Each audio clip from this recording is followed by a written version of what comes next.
成了纷飞燕。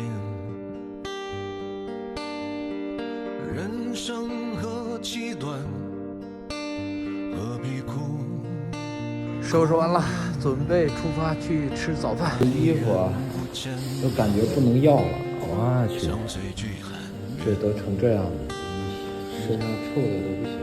问你何时曾看见，这世界为了人们改变。吃点早饭，这屋里是真的。Hello，就是这个酒店了，到这儿问一下，1万多间隔吧，看看能不能还下来，还下来点，应该还不错，已经安顿好了，准备入住了。终于休息一下，洗洗澡吧，这身上有点